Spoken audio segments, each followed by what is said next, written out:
नमस्कार मित्रांनो, मी ऋषी. नवदुर्गा सिरीज दिवस 5वा. देवी दुर्गेच्या 9 रूपापैकी 5वे रूप म्हणजे स्कंदमाता. स्कंदमाता म्हणजे भगवान कार्तिकेय यांची माता. कार्तिकेय हे शिव आणि पार्वती यांचे पुत्र असून त्यांनी देवासुर संग्रामात तारकासुराचा वध केला. यामागील कथा अशी आहे की एकदा पृथ्वीवरील लोक व देव अत्यंत त्रस्त झाले होते, कारण तारकासूर नावाचा राक्षस खूपच बलवान होता.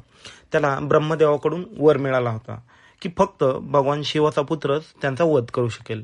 पण त्यावेळी भगवान शिव तपस्येत मग्न होते आणि विवाह करायचा विचारही करत नव्हते. सर्व देवांनी यासाठी माता पार्वतीची तपश्चर्या करण्यास मदत केली. अनेक वर्षाच्या कठोर तपश्चर्येनंतर पार्वतीला शिवाची कृपा प्राप्त झाली. त्यांचा विवाह झाला आणि त्यानंतर त्यांना एक पुत्र झाला. त्याचं नाव होतं कार्तिकेय, ज्याला स्कंद असेही म्हणतात. कार्तिकेय लहानपणापासूनच अत्यंत पराक्रमी आणि बुद्धिमान होता.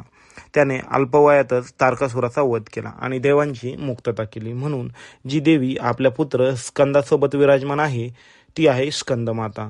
ती आपल्या 4 हातामध्ये कमळ, वरदमुद्रा आणि स्कंदाला धारण करून बसलेली असते. या रूपामध्ये स्कंदमातेचे स्वरूप कसे आहे तर स्कंदमाता ही सिंहासनावर विराजमान आहे. एका हातात स्कंद तर दुसऱ्या हातात कमळ आहे. वरदहस्त आहे आणि अभय मुद्रा आहे आणि शुभ्र वर्णाची आहे.